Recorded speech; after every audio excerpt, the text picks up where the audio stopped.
चलो ऑटोमेटिक अपने स्टार्ट करते हैं। नंबर सिस्टम से सबसे पहले आप ये जाते नंबर देखो भाई, एक रियल नंबर होता है, दो इमेजिनरी नंबर होते हैं। रियल नंबर वे होता है जिन्हें अपन पी बटा क्यू के रूप में लिख सकते हैं। इमेजिनरी वे होता है जिन्हें पी बटा क्यू के रूप में नहीं लिखा जा सकता। रियल नंबर होता है जो कि रैशनल नंबर होते हैं, इरेशनल नंबर होते हैं which can be written in p बटा क्यू फॉर्म से हो जहाँ पर जीरो नहीं हो। जैसे कि 5/3 हो गया, 13/1 ये -8/1, 0.55, 22/7 √9, इन सभी की वैल्यू है जो कि आपके पास पी बटा क्यू के रूप में लिखे जा सकते हैं। लेकिन जैसे कि 0.134 ऐसे 2 3 ऐसे अनरिपीटिंग और अनटर्मिनेटिंग डेसिमल हो तो उसे अपन अब रखते हैं अभाज्य संख्या में। फिर रखते हैं डेसिमल नंबर। डेसिमल नंबर हो गया आपके पास में 3 तरफ से होते हैं। एक होते हैं आपके पास में टर्मिनेटिंग डेसिमल, एक तो नॉन टर्मिनेटिंग डेसिमल वाले की जो कि आपके पास में पॉइंट के बाद में कोई भी संख्या आती है उसे अपन डेसिमल कहते हैं। ठीक है। अब इन डेसिमल में 3 प्रकार के होते हैं। ये तो टर्मिनेटिंग डेसिमल होता है जैसे 1/2 का 0.5 पर खत्म हो जाता है। एक तो non terminating but repeating decimal जैसे कि आपके पास में 0.3333 बार बार 3 की रिपीट हो रही है तो 1/3 को अपन इस प्रकार से लिख रहे हैं, non terminating but repeating decimal.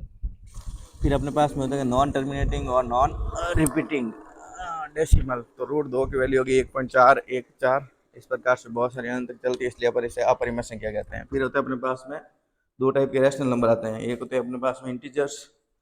Integer देखते हैं भाई, इंटीजर देखते हैं तो एक इंटीजर नेगेटिव इंटीजर होते हैं और एक नॉन नेगेटिव इंटीजर होते हैं। नेगेटिव इंटीजर में अपने पास में -∞ से -1 तक आते हैं अपने पास में। नॉन नेगेटिव इंटीजर में आप जीरो को शामिल करते हैं 1 2 3 4 पर इस प्रकार पॉजिटिव इंफिनिटी जाता है जो कि नॉन नेगेटिव इंटीजर। इंटीजर का मतलब कोई भी संख्या आज पॉइंट में नहीं होनी चाहिए उसे अपन इंटीजर कहते हैं। ठीक है भाई। मतलब यहाँ पे अपन ऐसे कह सकते हैं जिसका क्यूब बराबर 1 को उसे कहते हैं अपन इंटीजर। फिर होता है अपने पास में जीरो, आपके पास में ना तो पॉजिटिव होता है कभी भी, ना ही और नेगेटिव होता है, तो जीरो को अपन नॉन नेगेटिव कह सकते हैं, ना कि पॉजिटिव और ना कि नेगेटिव। अब यही जो अपने नॉन नेगेटिव इंटीजर होते हैं जैसे कि अपन जीरो को कभी पॉजिटिव में नहीं रखते ना ही अपन नेगेटिव रखते हैं, जीरो को नॉन नेगेटिव में रखते हैं, मतलब किसी को नेगेटिव में नहीं होगा जी। ठीक है। अपन तो इसी प्रकार अपने पास में दो श्रेणी बनती है, 0 1 2 3 4 5 से इसी तरह से ऑल नंबर बनते हैं। ऑल नंबर एक तो ऑल नंबर होता है जिसमें जीरो को शामिल करते हैं अपन बढ़ते चलते हैं, और नेचुरल नंबर होता है जिसमें 1 2 3 जीरो को शामिल नहीं किया जाता, एक से स्टार्ट होती है संख्या और अंत तक जाती है प्लस के इंफिनिटी तक, तो अपने पास में होते हैं नेचुरल नंबर। अब अपन देखते हैं इंटीजर्स। इंटीजर्स दो प्रकार के होंगे, एक तो इवन होंगे और इंटीजर का मतलब समझ आ गया, तो नेगेटिव संख्या हो सकती है लेकिन आपके पास में कभी पॉइंट ऑफ संख्या ना हो तो इसे इंटीजर। तो अपने पास इवन संख्या होती है 2 के फॉर्म में होती है, आपके पास में ऑड संख्या होती है जो 2 के +-1 के फॉर्म में होती है। अब अपने पास में एक इंपॉर्टेंट रूल आता है कि जब भी अपन दो ऑड ऑड मतलब कि दो विषम संख्याओं का ना गुणा करेंगे तो इसका ऑड आएगा, और दो विषम संख्याओं को जोड़ेंगे, दो ऑड संख्या को जोड़ेंगे तो अपने पास में रिजल्ट इवन बनेगा। यहाँ पे घटेंगे तो भी दो विषम संख्या को जोड़ने और घटाने पर तो आपका इवन बनता है, दो विषम संख्या को गुणा करने पर आपका ऑड बनता है। जबकि एक ऑड और एक इवन संख्या को गुणा करने पर आपके पास में इवन बनती है, और दो इवन संख्या को जोड़ने पर या फिर घटाने पर इवन ही बनता है। लेकिन एक ऑड और एक इवन संख्या को जोड़ने या घटाने पर आपके पास में ऑड बनता है। समझ आएंगे भाई ये चीज। इसी पीछे पर अपने आगे एक सवाल है तो देखो, अब सबसे पहले पढ़ते हैं अपन नेचुरल इवन नंबर। तो ठीक है, तो नेचुरल इवन नंबर अपने पास में दो प्रकार के होते हैं। नेचुरल नंबर्स में दो प्रकार बांटे जाते हैं नेचुरल नंबर्स में, जैसे कि इंटीजर्स को नहीं अपन बोल रहे हैं कि नेचुरल नंबर क्या भी एक से स्टार्ट होकर प्लस इन्फिनिटी तक संख्या जाती है उसे बोलते हैं नेचुरल नंबर। ठीक है भाई। तो इसमें भी अपने पास में दो प्रकार होते हैं, एक तो प्राइम नंबर, एक होते हैं कंपोजिट नंबर। ठीक है भाई। तो देखते हैं अपना प्राइम नंबर। प्राइम नंबर ऐसे होता है जिनके पास में ओनली टू फैक्टर्स, एक तो खुद होता है, एक होता है और एक को खुद होता है। ठीक है। जैसे कि संख्या देख लो 2 3 5 7 11 13 23 61 67 97 एक्सेट्रा, इन सभी संख्याओं का सिर्फ केवल और केवल इवन पर है। और दो के बारे में एक है ना प्रॉपर्टी देखिए, दो दो एक मात्र है ना प्राइम संख्या है, एक मात्र सम संख्या है, और एक मात्र इवन प्राइम संख्या है, एक मात्र सबसे छोटा प्राइम संख्या है। उसके बाद 3 5 7 के बारे में देखते हैं, only pair of consecutive order pair number, मतलब कि ऐसी है ना तीन संख्याएं हैं अभाज्य संख्याएं जिनके मतलब कि है ना बीच में दो का गैप होता है। इसके अलावा कोई भी ऐसी तीन संख्या लगातार नहीं होगी जिनके बीच में अभाज्य संख्या के बीच में दो का। चलो भाई, आपने 3 5 7 के बारे में देख लिया। Only pair of consecutive odd pair number. ठीक भाई। ऑड पेयर प्राइम नंबर क्या है, इनके ओनली पेयर है। ठीक भाई, जो कि आपके पास कंसेक्यूटिव और इवन तो आपको पता है सिर्फ एक दो ही होती है। ठीक भाई। अब अपन देखते हैं प्राइम नंबर। तो 1 से 50 के बीच में आपके 15 प्राइम नंबर आते हैं, 50 से 100 के बीच में आपका 10 प्राइम नंबर आते हैं, 1 से 10 1 से 100 इस प्रकार टोटल मिला के 1 से 100 तक देखे तो अपन 25 प्राइम नंबर आती है। 1 से 200 तक देखे तो कुल 46 है, मतलब कि अपन क्या कह सकते हैं कि भाई देखो 25 और 25 तो 50 होते हैं, तो अपन कह सकते हैं 21 प्राइम नंबर से और आ जाती है। इसमें 1 से 200 में मतलब 100 से 200 में कितनी 21 आती है, तो 1 से 200 तक पूरी समिति कितनी 46, और 1 से 1000 तक अपने पास में कितना 168 प्राइम नंबर, ये आपको याद होना चाहिए। फिर अपन देखते हैं कि इस number can be written in a 6k +-1 की फॉर्म है। वो जो प्राइम नंबर, हर प्राइम नंबर फॉर्म को अपन 6k +-1 की फॉर्म में लिख सकते हैं, लेकिन हर 6k +-1 से बना हुआ फॉर्म है जो कि आपका सब प्राइम नंबर नहीं होगा, ये बात अपन लिख सकते हैं। फिर भी देखो आपके पास में 13 13 क्या होगा 6 × 2 + 1, उसको आपके पास 13, तो इसको ऐसे लिख सकते हैं। 25 25 को भी आप लिख सकते हैं 6 × 4, लेकिन ये नॉट प्राइम है। तो आपको क्या होता है कि हर एक प्राइम संख्या होती है जो कि आपके पास में 6k +-1 की फॉर्म में होती है, लेकिन ये जरूरी नहीं है कि 6k +-1 से बनी हुई हर संख्या है जो कि प्राइम नंबर हो। ठीक भाई। अब देखते हैं कंपोजिट नंबर। कंपोजिट नंबर क्या था, मोर देन 2 फैक्टर से ऐसी संख्या जिनके पास में 2 से अधिक फैक्टर हो उनके पास अपन बोलते हैं कंपोजिट फैक्टर, ठीक है भाई।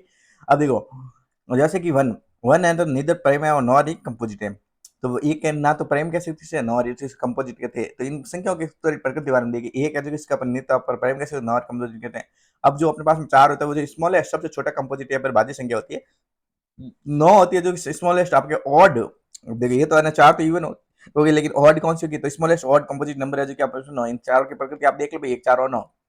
फिर देखते अपना 4 6 8 9 एक्सेट्रा इसी प्रकार से अपने पास में होती तो है, लेकिन जो 9 के बारे में अपन कह रहे हैं वो ऑड कंपोजिट नंबर होगी। उसके बाद अपन देखते हैं कि रिलेटिवली प्राइम को रिलेटिव को प्राइम नंबर देखते हैं। तो रिलेटिव को प्राइम ऐसे होते हैं जैसे कि two numbers which have an common is either one जी और एस सी अपन हो तो 2 नंबर ऐड होगा जी और बीच में कोई भी कुछ चीज एक कॉमन पावर नहीं हो तो उनसे अपन कहते हैं भाई।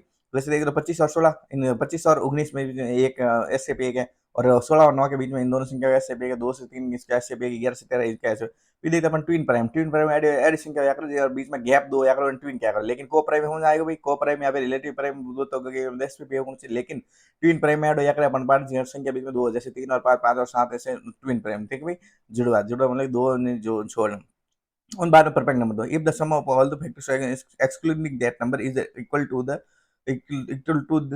number then it is called a perfect number। एक कोई भी संख्या जी यानी उन्हें खुद संख्या छोड़ने बाकी नहीं है सब यानी जी फैक्टर में अगर फैक्टर योग अगर है नहीं उन संख्या बराबर होती है। जैसे कि 6 का में 1 2 3 और 6 फैक्टर में 6 ने छोड़ दो खुद ने छोड़ दो बाकी आला सब फैक्टर योग जैसे 1 2 3 सब जोड़े तो अपन बार कहीं आएगा फैक्टर योग कहीं आएगा 6 आएगा तो यह परफेक्ट नंबर है। जैसे कि आपके पास में 28 है तो 28 1 2 4 7 14 28 है इस प्रकार से, तो इन सब पर जोड़ता पर बार कहीं आ जा पाता 28 इस परफेक्ट नंबर, ठीक है भाई। फिर अपने पास में एक क्वेश्चन है कि अपन देखते हैं कि इसमें सी आपका सही है। तो देखो सी क्या है, तो पी इंटू क्यू अगर सम है तो पी और क्यू हमेशा सम होंगे, सही बात है भाई।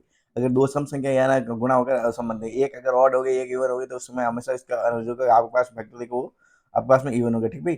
तो अगर पी और क्यू सम है तो पी और क्यू हमेशा सम होंगे, ऐसा कोई है ना आपके पास में गलत है, ठीक भाई। क्योंकि है ना एक है ना भाई इवन तो तब भी हो सकता है भैया और बात ये होता है रूट एन एक प्राकृतिक संख्या, तो रूट एन क्या है, तो रूट एन ये तो एक प्राकृतिक संख्या हो सकती है। जैसे ज्ञान का मैंने 4 रख दिया मेरे पास दो ज्ञान का मान अगर मैंने 3 रख दिया प्राकृतिक संख्या है तो, अगर एन एक प्राकृतिक संख्या है एन का मान 3 रख दिया तो वो भी तो ये एक प्राकृतिक संख्या या फिर अपरिमेय संख्या हो सकती है, ठीक है। फिर देखते हैं निम्नलिखित में से कौन सा सही है, तो अपन को देखते हैं कि एक अपरिमेय संख्या का दशमलव प्रसार अशांत और अनावर्ती होता है। अपन देखते हैं अशांत होता है मतलब कि बढ़ता ही जाता है, और अनावर्ती होता है मतलब कि वो भी फिक्स पैटर्न उसके अंदर नहीं मिलता, तो उसे बोलते हैं अपन अपरिमेय मतलब कि अभाज्य संख्या बोलते हैं, ठीक है भाई। फिर देखते हैं अपने पास में होता है कि 110 तक की सभी विषम अभाज्य संख्याओं का को एक गुणा किया जाता है, ठीक है भाई। देखो भाई अपन तू कुछ गलत बोल रहा है, कैसे बोल रहा है गलत, कि अपरिमेय और अभाज्य संख्या अलग होती है, ठीक है। 110 तक की सभी विषम अभाज्य संख्याओं को एक गुना किया जाता है, तो इस गुणनफल के आपके पास में विषम अभाज्य संख्याओं की, अच्छा सम कभी नहीं बोला इसने, 110 तक की विषम 3 5 7 11 13 17 19 इस प्रकार से, ठीक है। और 3 5 7 तो जब भी आपको बात बताया कि अभी भी एक यूनिट दी तो यूनिट हमेशा 5 5 से 5 ही रहेगा। एक्स का मान जिसके लिए आपके पास में x x plus one plus x plus 3 सभी अभाज्य संख्या है, ठीक है। तो आपके ऐसी कौन सी अभाज्य संख्या है, तो अपन एक्स का मान अगर 2 रख दे 2 प्लस 1 3 3 2 प्लस 3 5 हो तो एक्स का मान मैं 2 रख दूँ, ठीक है। तो इस प्रकार एक्स का मान मैंने 2 रखा। फिर n square minus 33 n square minus ये सभी अभाज्य संख्या, तो एन की जगह मैंने 6 रखा, तो 6 से मैंने 6 6 36 36 माइनस 33 क्या हुआ 3, उसके बाद 36 माइनस 31 का 5, उसके बाद क्या मेरे पास 36 माइनस 29 हो गया 7, इस प्रकार से हो गया। ठीक है अपन देखते हैं 3 अभाज्य संख्याओं का योगफल है जो कि आपके पास में 100 है। 3 अभाज्य संख्याओं का योगफल क्या आपके पास में 100 है। यदि इनमें से अपन किसी एक संख्या को दूसरी संख्या से 36 अधिक है तब इन संख्याओं में से एक संख्या क्या होगी, ठीक है।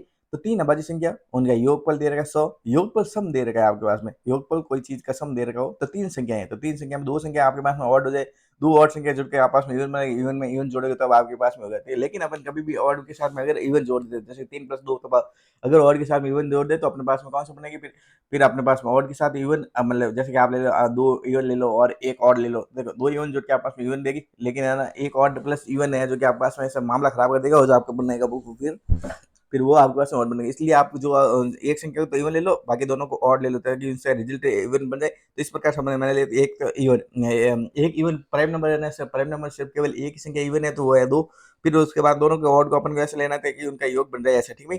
तो और मैंने क्या बोला एक संख्या है दूसरी संख्या से 36 अधिक तो एक एक्स और एक एक्स प्लस 36 प्रकार मैंने ऐसे इक्वेशन रखा एक्स एक्स प्लस 36 तो इनका योग 100, तो इस प्रकार मेरे पास एक्स बराबर 31 आ गया, 31 और 100 2 इसका प्रकार आंसर हो गया। फिर मेरे पास में आ गया कि दो लगातार पूर्णांकों में एक समय, तो ये बात सही है। विषम पूर्णांक का वर्ग है जो कि आप 8 n+1 के रूप में लिखा जा सकता है। जैसे कि आप लिखता है कि विषम पूर्णांक को लिखते हो 9, तो 8 का मान n का मान 1 का +1, उसके ऊपर विषम पूर्णांक 5 दे 5 का स्क्वायर 25 होता है, तो 8 3 24 + 1 25। इस प्रकार ये दोनों अपने बात सही है, ठीक है। फिर अपन देखते हैं कि किस ब्रह्म संख्या में आपका अशांत पुनरावर्ती दशमलव शामिल है। तो इसमें आपके पास में एक कॉन्सेप्ट लगता है। कॉन्सेप्ट क्या लगता है कि कोई भी संख्या आपके ऊपर n लिखी हुई है, ठीक है। अब आप उसको क्या भाई अशांत पुनरावर्ती है या फिर नहीं है, उसको आप कैसे दिखाओगे? Any number except odd prime, ठीक है। कोई भी नंबर हो लेकिन एक्सेप्ट ऑड प्राइम नंबर हो, तो आपके पास में उसको क्या लिखोगे आप भाई? तो आपके पास में टर्मिनेटिंग डेसिमल है, लेकिन n बटा आपके पास में any number except odd prime. अगर ऑड प्राइम के नंबर के अलावा, ऑड प्राइम नंबर के अलावा कोई भी आपकी संख्या आ जाए तो आपका उसका टर्मिनेटिंग डेसिमल होगा। लेकिन एन के बट्टा में अगर ऑड प्राइम संख्या आ गई तो non terminating and repeating decimal होगा, ठीक है। नॉन टर्मिनेटिंग मतलब खत्म तो नहीं होगा, लेकिन रिपीटेटिंग डेसिमल होगा, ठीक है। तो उसी प्रकार से अपन देखते हैं, जैसे कि अपने पास में दे रखा है 17/6 दे रखा है, ठीक है। तो 2 × 3 आता है भाई, ठीक है। तो 2 × 3 होता है, तो ये अशांत पुनरावर्ती इसमें अशांत होगी, लेकिन नॉन टर्मिनेटिंग बटा रिपीटिंग होगी। किसमें भाई? जिसमें 2/3 जिसके अंदर ऑड है, any number except odd prime, ठीक आ जाए इसके अंदर ऑड प्राइम नंबर आ गया तो फिर 17/6। तो बाकी वाला सब देख लो आप। तो इसके अलावा आपके पास में नंबर है any number except odd prime number के अलावा सब संख्या दे रखी, जैसे 8 दे रखा, 50 दे रखा, उसमें ऑड में 5 × 10 दे रखा भाई, 5 × 10। लेकिन इसमें ऐसा क्यों हो रहा है? तो देखो,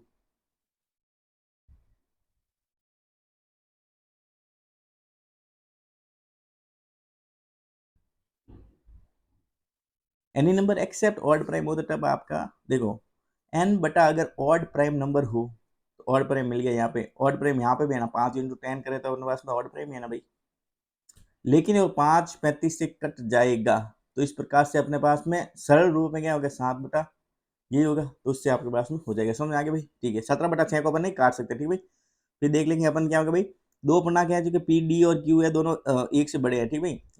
आपके पास में सापेक्ष अभाज्य है, तो आपके पास में कौन सा कथन सही होगा? तो देखो, पी और क्यू दोनों अभाज्य संख्या हो सकती है, पी और क्यू दोनों भाज्य संख्या हो सकती है, पी और क्यू दोनों अभाज्य और दूसरी अभाज्य हो सकती है। तीनों आपके पास में कथन सत्य है। और देख लेते हैं 7 और 11 जैसे मान लेंगे मैंने, में भी प्राइम हो सकती है। 8 और 35 जैसे में भी कॉम्पोजिट हो सकती है। 17 और 25 है जो कि और नहीं, ठीक भाई। पी और क्यू है जो कि एक से बड़ी है, तो कोई भी आपके पास में समझ में आ गया भाई, दोनों ही दो पूर्णांकों की सापेक्षिक अभाज्य हो सकती है। समझ में आ गया भाई।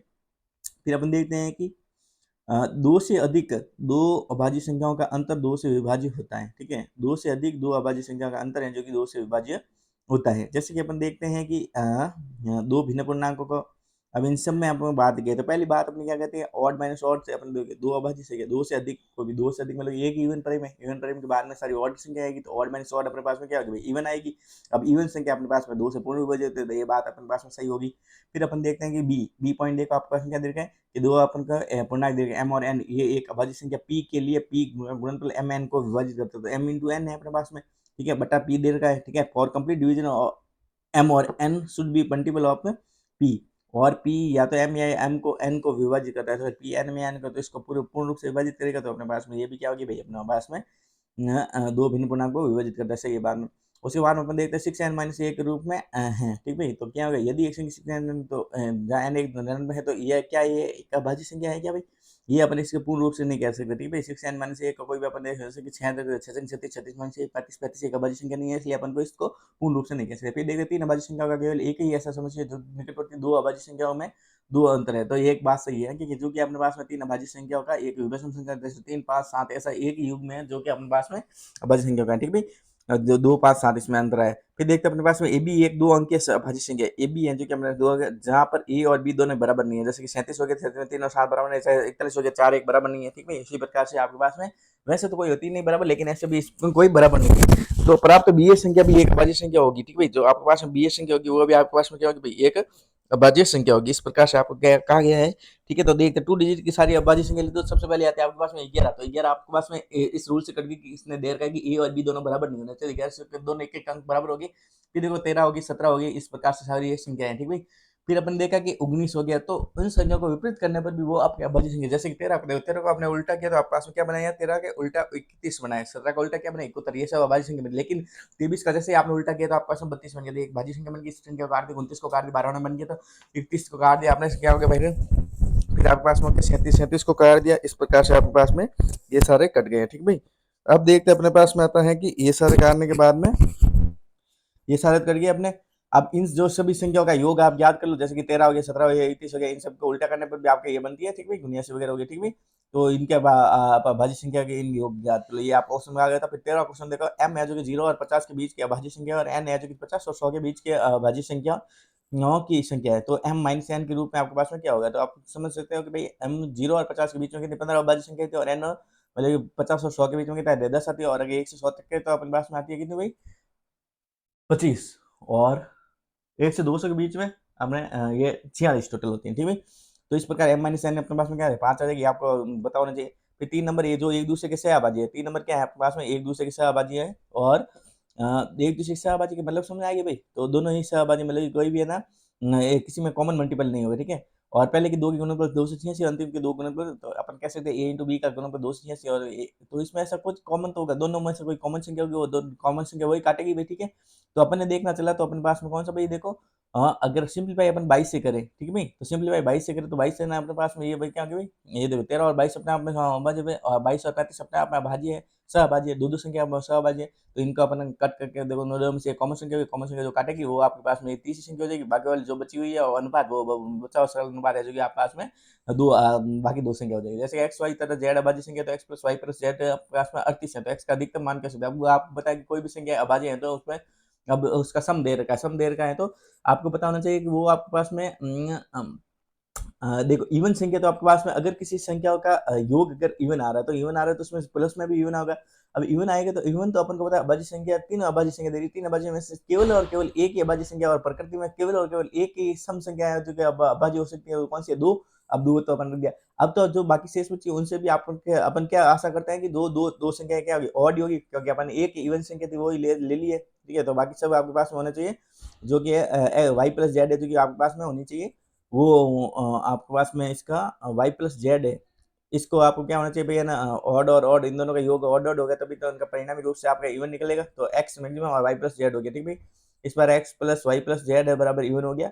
अब जेड बराबर मैंने 2 रख दिया, तो वाई को मैं क्या रखूँ, देखो वाई को अगर मैंने रख दिया यहाँ पे क्या रखा भाई, वाई को अगर मैंने 3 रख दिया, तो मेरे पास में सेटिस्फाई नहीं होगा, क्यों नहीं होगा, देखो भाई, अगर देखो मेरे को जेड को तो हमेशा 3 रखना पड़ेगा, तो 2 इसको रखा, तो मैंने 3 रखा, तो 5 5 उसके बाद में 5 के बाद में अगर 36 मेरे को जोड़ना है, तो 2 और 3 5 हो गया, मेरे पास में 36 नहीं, मेरे को 38 बनाना है, तो मेरे पास यहाँ पे क्या 33, लेकिन एक्स है ना, अपन क्या भाई एक अभाज्य संख्या, तो 33 यहाँ पे बन नहीं सकता, अपन को बनाना है 31, मतलब कि अभाज्य संख्या बनाए, तो मैंने क्या रखा, 2 वाई की जगह अगर मैंने अब 5 रखा, क्योंकि मैं छोटी छोटी संख्या पर काम करूँगा, एक्स को मैक्सिमम करना है, इसलिए ठीक है।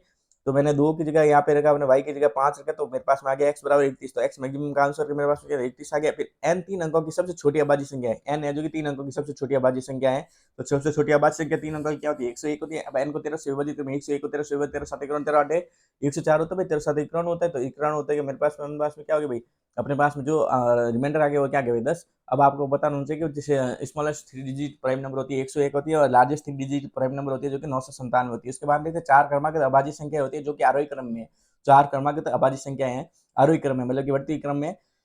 फिर देखते हैं अपने पास में पहली 3 का गुणनफल तो 385, और अंतिम 3 का गुणनफल दे रखा है 1001, ठीक भाई। अंतिम 3 का मतलब कि इनमें 2 कॉमन फैक्टर होंगे, तदनुसार बड़ी अभाज्य संख्या की होती है। मैं देखता हूँ कि 7 इंटू 13 11 इंटू 13 अपने पास मुझे याद होना चाहिए कि भाई 1000 ये होता है, और 5 इंटू 7 इंटू आपके पास में 5 इंटू 7 इंटू 11 ये आपके पास में होनी चाहिए 385, ठीक है। इस प्रकार अपन देखते हैं तो अपने पास में लार्जेस्ट मिल जाएगी, उसमें कौन सी अभाज्य संख्या होगी, तो 13 होनी चाहिए, आपको कॉमन सेंस पे आपको पता होना चाहिए।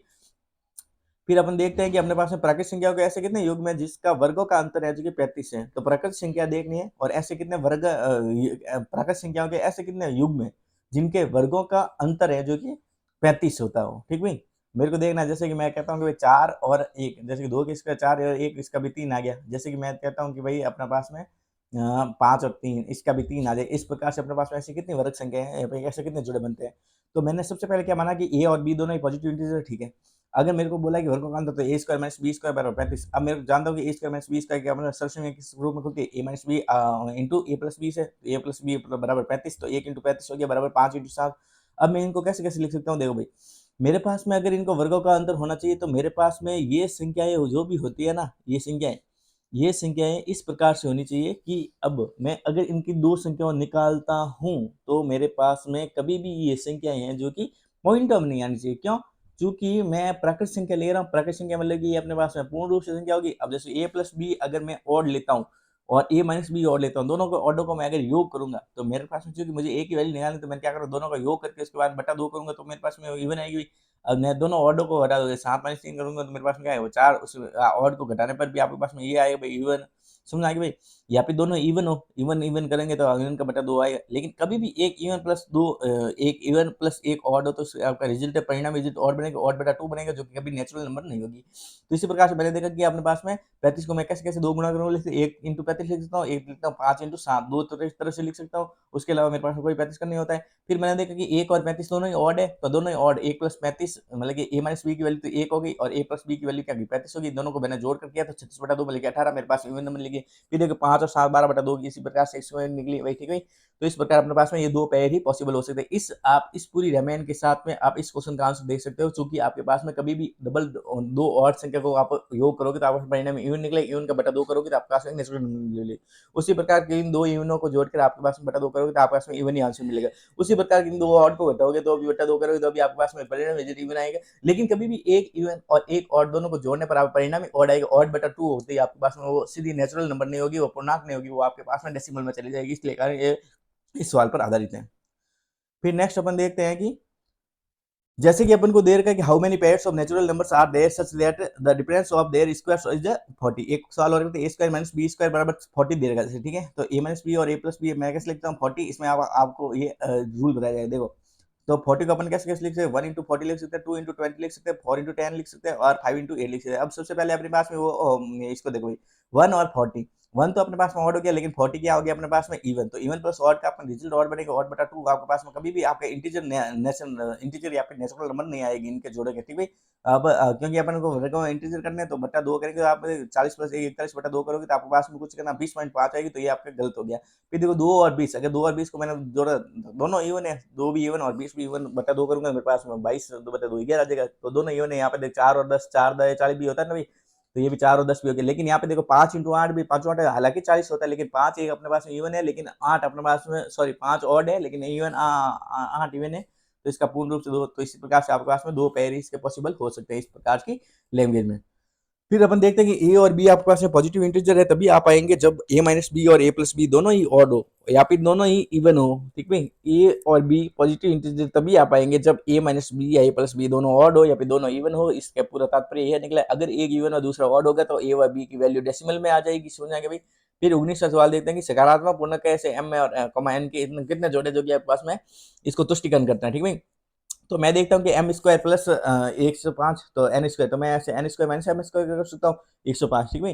अब 105 को मैं कैसे कैसे लिखता हूँ 1 इंटू 105, फिर लिख सकता हूँ मैं 3, 3 को मैंने क्या था 3 35 आ गया, मैं 3 इंटू 35 को भी लिख सकता हूँ, 5 इंटू 21 को भी लिख सकता हूँ, 7 इंटू 15। अब मैंने सबको देखकर सब मैंने क्या भाई, जो इनका दोनों मल्टीपल बन रहे हैं दोनों ही ऑर्डर के बन रहे हैं, ऑर्डर ऑर्डर ऑर्डर ऑर्डर, तो मैंने ये चारों पैर मेरे पास में सफल हो जाएंगे, ठीक है। मतलब कि है ना, असमान नहीं होना, समान हो तो दोनों संख्या इवन इवन हो या फिर ऑड ऑड हो तो वो बन जाएगी। फिर अपन देखते हैं कि n इस प्रकार के धनात्मक पूर्णांक n स्क्वायर प्लस 48 एक पूर्ण वर्ग है, तो n के मानों की संख्या ज्ञात कीजिए। देखो भाई, अगर n स्क्वायर प्लस 48 कोई भी संख्या पूर्ण वर्ग है तो मैं n कोई भी एक संख्या k स्क्वायर मान लो, k square minus n square मेरे पास में ये है, तो इसके n की कितनी संख्या है, तो ठीक है। देखो n की कितनी संख्या हो सकती है, ठीक है। इस प्रकार n की संख्या कितनी हो सकती है, देखते हैं। n की संख्या वो होगी जो कि आपके पास में यहाँ पे उसके पूर्णांक के लिए भाई सेटिस्फाई करेगी, ठीक है। ये दोनों के लिए सत्य है, के लिए भी सत्य है और एन के लिए भी सत्य है। जैसे कि मैंने देखा कि इनको निकाल के तो 48 के मेरे एक तो 1 इंटू 48 लिखते हैं, 2 इंटू 24 लिखते हैं, 3 इंटू 16 लिख सकता हूँ, 4 के बाद 4 इंटू 12 में आएगा, 6 इंटू 8, उसके अलावा मेरे पास वापस से 8 से 6 ऐसे कोई रिलेटेड वो सेम बन जाएगा। अब मैं इनको देखता हूँ कि मेरे पास में ये तो दोनों इवन चाहिए, दोनों ऑड हो चाहिए, लेकिन पहला मेरे पास में कट गया 1 इंटू 48, एक ऑड है और 48 इवन है, तो ये दोनों कट गया। फिर 2 और 24 दोनों इवन है तो सही हो गया अपने पास। 3 इंटू 16 है जो कि अपने पास में दोनों ही गलत है तो गलत हो गया। फिर 4 और 12 है जो अपने पास में दोनों इवन है तो सही हो गया। 6 और 8 अपने पास में दोनों इवन है तो अपने पास में सही हो गया। इस प्रकार से अपने पास में सही पेयर मिलते हैं 3। फिर देखते हैं n के उन सभी पूर्णांकों का अपन मानों का योगफल देते हैं जो कि n square plus 19 n plus 12 एक पूर्ण वर्ग है।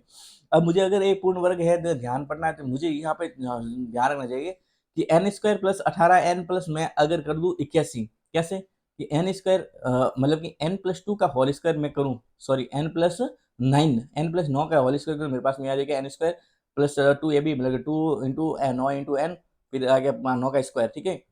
अब मैंने इससे किया तो मेरे पास में प्लस में आ गया n प्लस 11, ठीक है।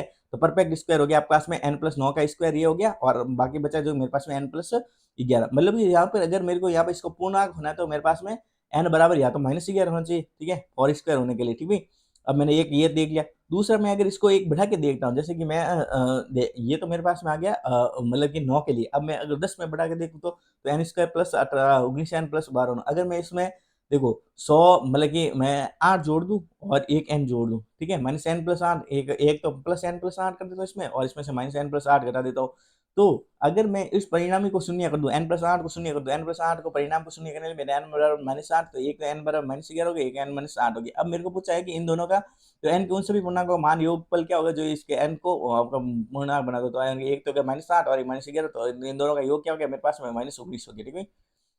फिर अपन देखते हैं कि यदि संख्या आपके पास में 10 n माइनस 1 के अंकों का योग आपके पास में जहां n एक प्राकृत संख्या 37 98 के बराबर है तो n का मान क्या होगा। अब देखो भाई क्या बोला 10 n माइनस 1 तो जहां पर भी मैं n की वैल्यू अगर 1 रखूंगा 2 रखूंगा 3 रखूंगा 4 रखूंगा जैसे भी मैं रखूंगा तो मेरे पास में ये डिजिट जो भी इनके परिणाम डिजिट आएगी वो 9 में आएगी। जैसे कि अगर मैंने 1 रखा 10 के हाथ 1 माइनस 1 तो आपके पास 9 आया, 10 के हाथ 2 रखा तो 100 माइनस 1 के हाथ 99 आ गया, 10 के हाथ 3 रखा तो 1000 बटा 1 1000 माइनस 1 आ गया 9 से 99, 10 के हाथ 4 रखा तो 10,000 बटा 4 माइनस। तो इस प्रकार जैसे भी मैं जिसकी वैल्यू रखूँ तो 9 9 9 9 9 9 और जितनी n रखूंगा n टाइम्स आती रहेगी। तो सम ऑफ डिजिट्स बराबर आपके पास में क्या होता है भाई 9 इंटू n, ठीक भाई। जैसे 9 9 9 9 की डिजिट 5 आ रहा है तो 9 पंजे 45 में 9 इंटू 5 कर दूं 9 को 5 बार कर दूं ऐसे सम ऑफ डिजिट 9 इंटू 5 आ जाएगी। अब मेरे पास में ये दे रखा है कि n एक प्राकृत संख्या, ठीक है। अब इन सभी के अंकों का जो योग होगा 10 n माइनस 1 के अंकों का योग है 3798। तो मैं ऐसे बोल सकता हूँ 9 n बराबर आपके पास में 3798 और n बराबर इस प्रकार से मेरे पास में 422 आ गए 9 पर क्वेश्चन आधारित है, ठीक है। फिर देखिए दो धनात्मक संख्याओं का योग है जो कि आपके पास में 14 है, उनके वर्ग का अंतर है, वर्गों के मध्य का अंतर है जो कि 56 है, उनके वर्गों का योग क्या होगा, ठीक है।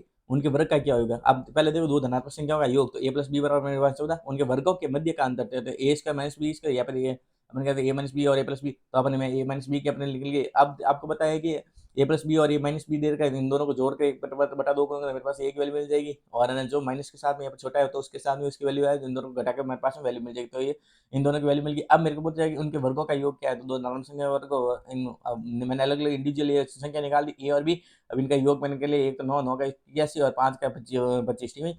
फिर यदि दो संख्याओं के बीच में अंतर है जो कुछ है ए माइनस बी बराबर 6 और वर्गों का बीच का अंतर है जो कि आपके पास में ये है, ठीक है। तो इन दोनों से मेरे पास में संख्या निकल गई, उनकी इंडिविजुअल संख्या क्यूब में कर लूंगा। फिर मुझे देखिए यदि तीन लगातार धनात्मक पूर्णांक का गुणनफल है जो कि 15,600 है तो इन पूर्णांकों के वर्ग का योग क्या होगा। तो देखो तीन लगातार पूर्ण धनात्मक पूर्णांक है उनका वर्ग का योग क्या है 15,600। तो इनके पूर्णांक देखो भाई अगर मैं देखूँ तो 1,5600, ठीक भाई, या फिर 15,600 इन देखो तीन लगातार धनात्मक पूर्णांक है। लगातार मतलब समझ सकते हो आप भाई लगातार है। तो देखो अगर मैं मेरे को ऐसे तो पता नहीं चलेगा, मैं क्या करूंगा इनका भाई मल्टीपल देखूंगा तो 12 इंटू 13 इंटू मैंने 100 किया, ठीक है। फिर 100 को मैंने क्या 4 इंटू 25, फिर मैंने देखा कि भाई 25 तो ये हो गया, ठीक है।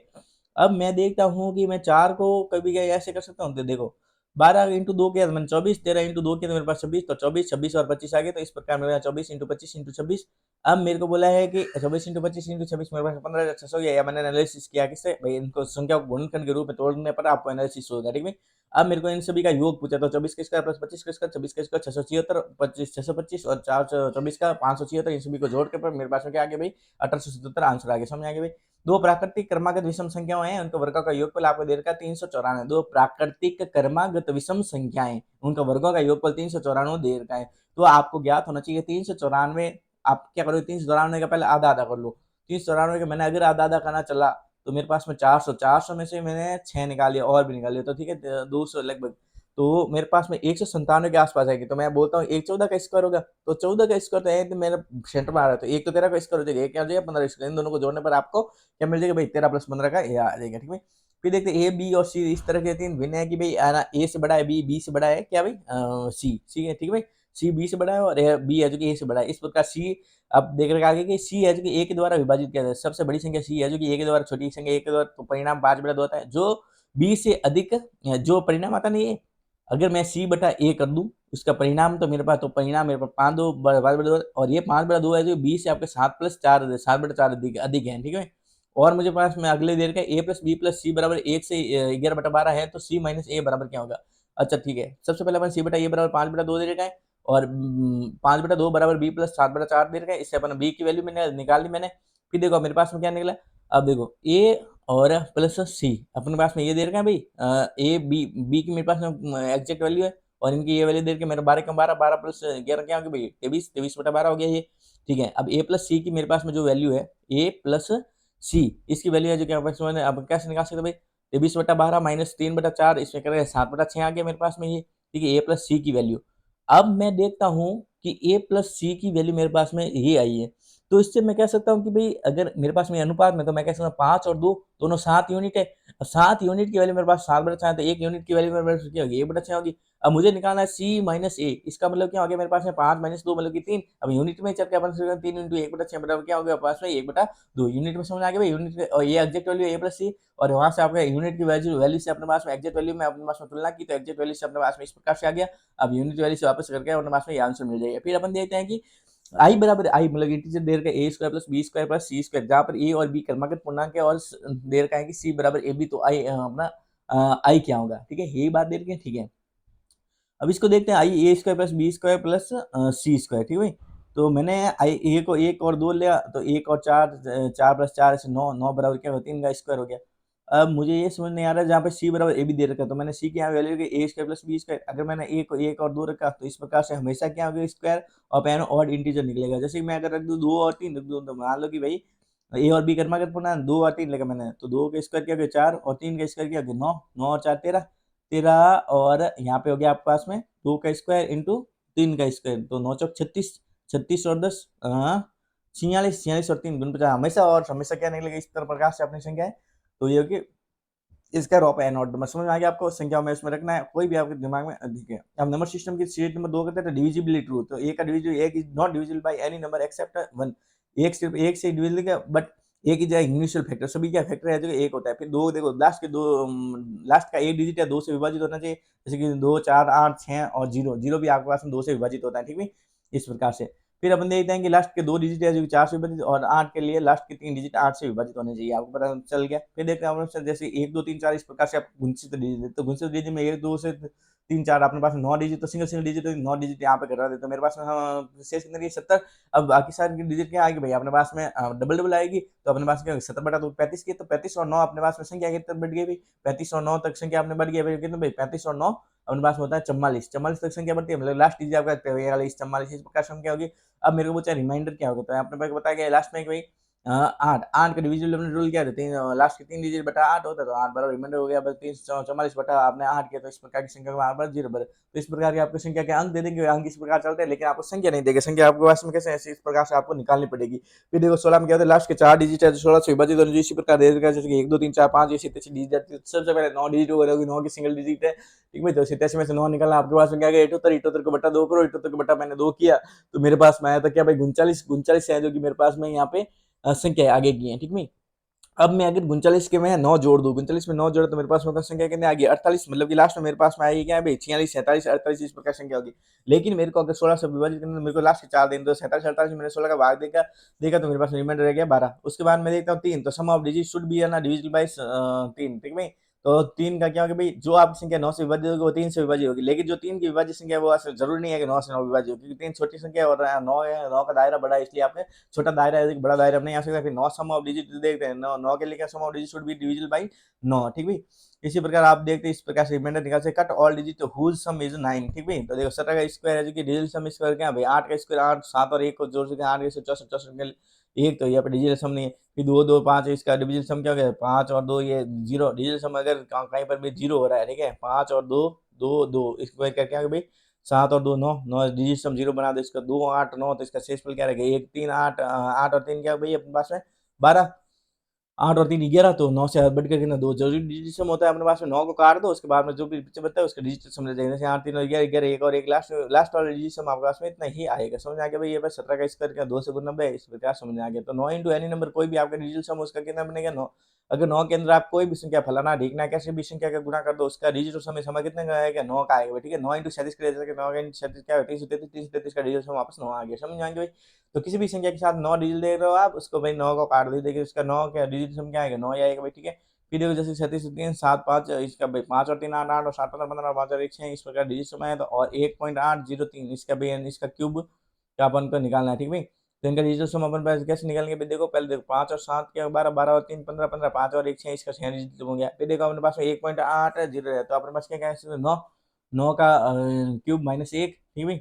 अब 9 का कोई भी क्यूब है उसमें -1, तो अपन कह सकते हैं कि 8.1, इसमें 9 में से 1 गया तो 8, तो 4 6 8 48, 48 डिजिट में 1 12, तो 2 और 1 क्या आ गया भैया आपके पास में 3, तो 3 यहाँ पे आना चाहिए था, ठीक है। फिर अपन देखते हैं अपने पास में आता है 9 का क्यूब, कुछ भी करोगे 9 का क्यूब करोगे या फिर 9 के अंदर कुछ भी संख्या का गुणा करोगे 1.08 क्या होगा भाई, 9 का क्यूब करोगे तो कुछ भी आएगा, तो ओरिजिन इसका हमेशा 1.08 का क्यूब कर लो, पहले चाहे कितने भी घाते करोगे 9 के 4 कितना भी मल्टीपल कर दो या फिर कितने भी उसके अंदर कितने भी घाते हो जाए तो उसका हमेशा डिजिटल सम क्या रहेगा, 9 ही रहेगा वापस, तो 9 में से 1 क्या करें यहाँ पे 8 आ गया, समझ आ गया इस प्रकार डिजिटल सम इसमें। अब वापस इसमें आप ऑप्शन में देख लेंगे तो अपने पास आंसर है, जैसे कि आपके पास 113 इंटू 124 इंटू 7 दे रखा है, तो अपन डिजिटल सम से करें तो अपने पास में आंसर आ गया, जैसे 1 3 3 3 113 का क्या आ गया डिजिटल सम 5, और 124 का डिजिटल सम क्या आ गया 7, और 7 और 7 दे देगा 135 इंटू 7 देगा, ठीक है, या फिर 8 इंटू 35 इंटू 7 देगा, फिर 35 का अपने 3 पहुंचा 8 के ध्यान 7 फिर 5 और 6 का दिया अपने क्या भाई 11 के रजिस्टर में क्या हो गया ये 2। अब सम करते समय अपन 9 को इग्नोर करते रहे, ठीक है, केवल सम कर रहे हैं, ठीक है, केवल सम में, ठीक है, केवल सम में आप 9 को इग्नोर करते रहे, जैसे कि देखो फिर 9 8 0 8 4 2 इस प्रकार आए, तो अपने इन संख्या सभी ऑप्शन में डिजिटल सम अलग अलग हो तभी आपका लगे 8 0 2 के। फिर 1024 का स्क्वायर आपको निकालना है अगर, तो मैंने देखा 4 और 2 6 और 1 7, 7 का स्क्वायर मैंने कर दिया, तो 49 में अगर मैं 9 को हटा दूं तो मेरे को पता है 9 9 को मैं डिजिट सम जोड़ते हैं 9 डिजिट सम हट जाता है, बाकी और सब डिजिट सम वो आ जाता है 9 के अंदर जो भी होता है, कि 9 और 4 13 जोड़ूंगा तो वापस 3 और 1 4, इसलिए 9 को पहले अवॉइड करके रखो, और वापस ऑप्शन में देखा तो अपने पास में यहाँ पे 4 मिल गया, उसका आंसर हो गया, ठीक है, समझ आ गया। इसी प्रकार से डिजिटल सम अगर मैं देखो माइनस में, जैसे कि 8 5 7 9 3 देर का इन सभी का देखो 9 9 को मैंने काट दिया, फिर देखो मेरे पास में यहाँ पे क्या था भाई 8 5 7 9 ऐसा था, ठीक भाई, तो मैंने इसको 9 को तो काट दिया सीधा सा, ठीक है भाई, फिर 5 और 3 8 और 9, ठीक है, 9 और 7 16 यह था, फिर मैंने यहाँ पे काटा देखो 9 और 7 9 तो सीधा ही कट गया, फिर 7 और 5 12 12 और 8 20 20 और 3 23 23 का मैंने डिजिट गया 5 माइनस एक्स, और 1 से काउंट करके मैंने डिजिट 7 आगे भाई, ठीक है।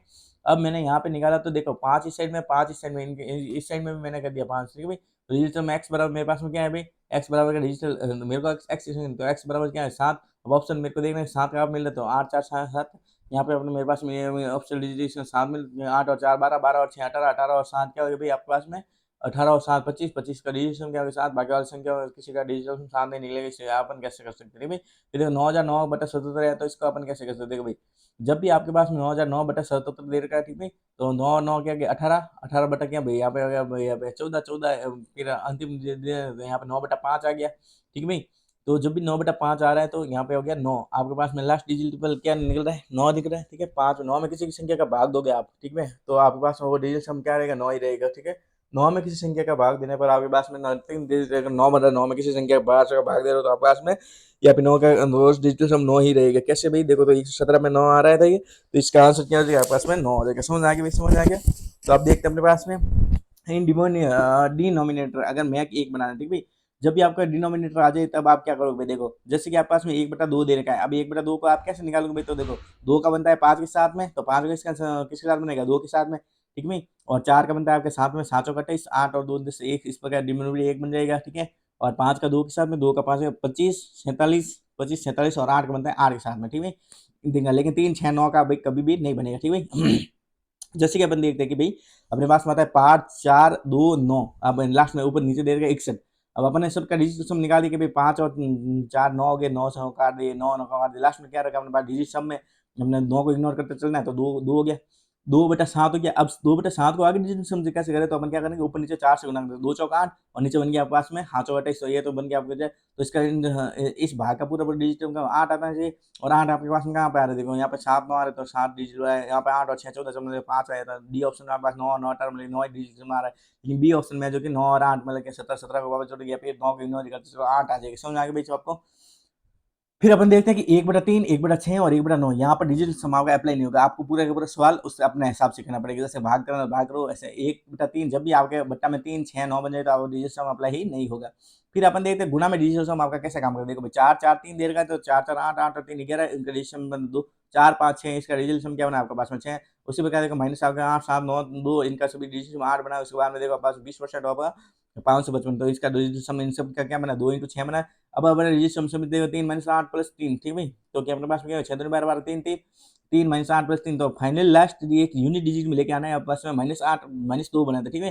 फाइनल डिजिट अपने पास क्या है -2। जब भी आपके -2 बन जाए तो आपके जब भी डिजिट सम माइनस में आ जाए तो आप क्या करो उसके साथ में 9 जोड़ के आप पास में उसका एक्चुअल पॉजिटिव डिजिट निकाल दो, तो आपके पास में हो गया 7। फिर देखो 5 है जो कि लास्ट डिजिट शुड भी आपके पास में 0 या फिर 5 होना चाहिए। 5 की लास्ट डिजिट क्या होनी चाहिए आपके पास में, शुड भी 0 या फिर 5 होनी चाहिए, ठीक है।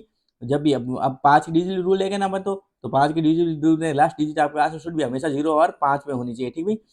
25 में लास्ट 2 डिजिट आपके 25 से डिविजिबल होने चाहिए, 125 में भी लास्ट। इसी प्रकार से ये आपके पास में ये रूल है। अब 5 के लास्ट में डिजिट में 0 5 होनी चाहिए। वैसे सम संख्या में ऐसे भी होता है 2 4 और 8 में वही रूल लगता है जो कि आपके पास में 5 25 और 125 में लगता है। समझ में आ गया भाई। फिर नेक्स्ट अपन देखते हैं कि 6 का रूल क्या है। 6 में 2 और 3 को प्राइम फैक्टर चाहिए तो दोनों का है। देखो 2 और 3 जब भी 6 देखते हैं अपन पास में 6 को प्राइम फैक्टर है भाई 2 और 3, तो 2 और 3 दोनों का ही रूल है जो कि 6 पर लगेगा। जैसे ये पर number is divisible by 2 and 3 both, तो that number will be also be divisible by 6, ठीक है। फिर नेक्स्ट देखते हैं अपने पास में हो गया कोई संख्या है जो कि 11 13 दोनों से विभाज्य है, तो आवश्यक रूप से विभाज्य होनी चाहिए किससे भाई 11 × 13 से विभाज्य होगी, ठीक है। तो जैसे कि अपन जानते हैं कि कोई भी संख्या अगर कोई प्राइम संख्या है फिर कोई भी सहभाज्य संख्या है तो वो दोनों संख्या से आपके विभाज्य 11 और 18 जिसकी दोनों सहभाज्य संख्या है तो दोनों सहभाज्य संख्या से आपके दोनों से ही वो ऊपर वाली संख्या जो है विभाजित होनी चाहिए, तभी वो संख्या पूर्ण रूप से विभाजित होगी। ये चीज समझ में आई आपको, ठीक है। फिर देखते हैं पास में 83,462 इंटू 704/3 से विभाज्य है या फिर नहीं है। इसको देखने के लिए अपन क्या करेंगे, संभावित अंकों का योग देखेंगे। सबसे पहले देखो आपके पास में योग क्या हुआ यहाँ पे 6 और 2 8, 8 और 4 12, 12 और 3 15, 15 और 8, 15 और 8 कितना हो गया भाई आपका 23, ठीक है। अब देखते हैं अपना ये तो हो गया 23 आपके पास में। चलो ठीक है, स्टार यहाँ पे स्टार दे रखा है आपके पास में। इन सभी अंकों का योग अपने सब पहले देखो 4 और 7 11, 11 और 2 13, 13 और 6 18, 13 और 6 19, 19 और 4 19 और 4 23, 23 3 26, 26 और 8 हो गया आपके पास में 34, 34 आ गया। लेकिन अपन को डिजिटल सम क्या चाहिए, स्टार की जगह कुछ ऐसा चाहिए तो क्या अपने पास में, तो देखो 34 प्लस स्टार में क्या मैं 2 करूँ तो मेरे पास में ये या तो 5 करूंगा या फिर 8 करूंगा। चूंकि मेरे पास में स्टार की जगह अपन एक यूनिट डिजिट रख सकते हैं, अपन सिंगल डिजिट रख सकते हैं। सिंगल डिजिट में अपने पास में कौन कौन से होते हैं 2, फिर देखो 3 के गैप में 3, 3 के गैप में 3 के बाद 3 3 के गैप आएगा तो 2, 2 के बाद 5, 5 के बाद में 8। इस प्रकार से अपने पास में 3 डिजिट 2 5 8 इन सभी स्टार का संभावित अंकों का अपन याद करना 2 5 और 8 क्या होगी भाई 15। फिर देखो वह सबसे बड़ी संख्या कौन सी है जो कि अपने 23 अपन इसमें से करने पर स्टार में स्थान पर आनी चाहिए ताकि प्राप्त संख्या है जो कि 4 से विभाज्य हो, ठीक भाई। फिर अपन देखते हैं 2 3 6 5 स्टार और 4 हो गया भाई, ठीक है बटा 4 कर दिया मैंने, ठीक भाई।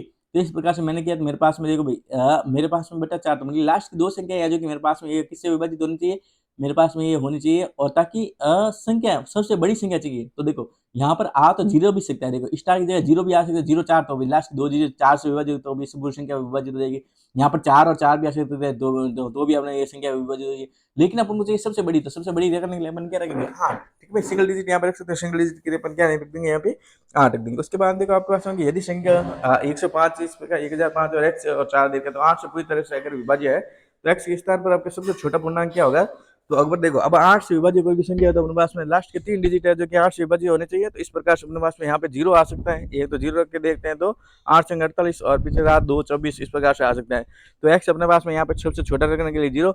और देखो 0 के बाद में अगर 8 से करनी है तो इसके साथ में +8 जुड़ती है वो डिजिट आती है, ठीक है आपके पास में। तो x बराबर 0 और x बराबर 8 लार्जेस्ट हो गया, ठीक है भाई। फिर नेक्स्ट देखते हैं हमारे पास में 9 से विभाजित, तो 9 के विभाजन अपन देखते हैं डिजिट सम होना चाहिए आपके पास में 9। तो इस प्रकार से डिजिट सम देखकर इतनी बड़ी संख्या का डिजिट सम 2 बना, 2 के साथ मैंने स्टार जोड़ा तो आपके पास 9, तो 2 स्टार जैसे ही जोड़ा स्टार एक सिंगल डिजिट रखने सिंगल डिजिट रखने अपन एक 7 रखेंगे, 7 इसका आंसर हो जाएगा। चलो भाई अब नेक्स्ट क्वेश्चन देखें। नेक्स्ट क्वेश्चन देखो 7 6 3 x 4 y 2, इसमें x और y के कितने जोड़े सम है या नंबर 9 से विभाजित होना चाहिए। देखो अपने पास में क्या होगा भाई इन सबका सम किया था 2 4 6 6 3 9 9 और 6 15, 9 तो इससे काट लो, 6 और 7 13 13 13 का विल क्या बन गया आपके 3 और 1 4।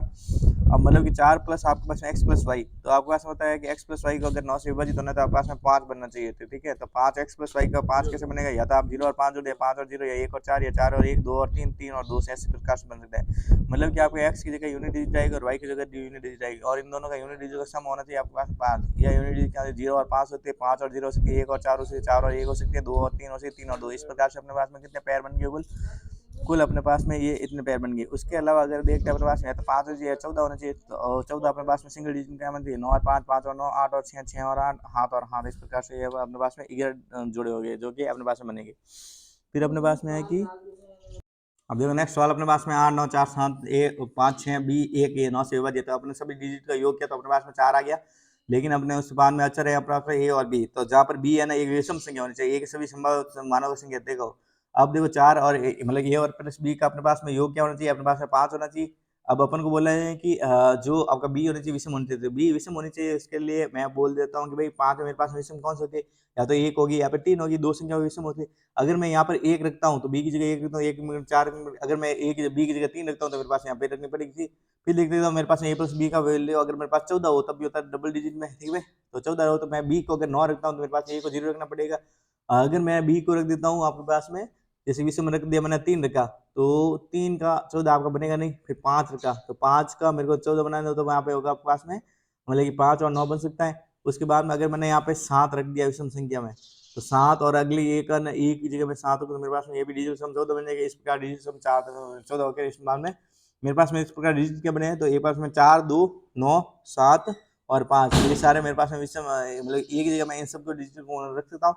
इस प्रकार 27 इस प्रकार इसने लिमिटेड किया। इस प्रकार बी को लिमिटेड करने के लिए आपके पास में इसने कहा कि विषम संख्या है, तो बी का योग आपके पास ए प्लस बी दोनों का योग होना चाहिए। आपके पास में क्या होता है, या तो आप देखो 4 प्लस ए प्लस बी है तो ए प्लस बी का संभावित योग या तो 5 होना चाहिए जो कि 9 बनाएगा, या फिर आपके पास में 9 होना चाहिए 18 बनेगा। क्योंकि है ना, इससे 18 से ज्यादा तो आपके पास में कभी भी दो डिजिट का सम 18 से कभी भी अधिक नहीं हो सकता, जैसे कि 9 और 9 का 2, या फिर 2 यूनिट डिजिट का सम है जो कि आपके पास में 18 से अधिक नहीं हो सकता, इसलिए अपन कह सकते हैं कि इसमें ये होगा।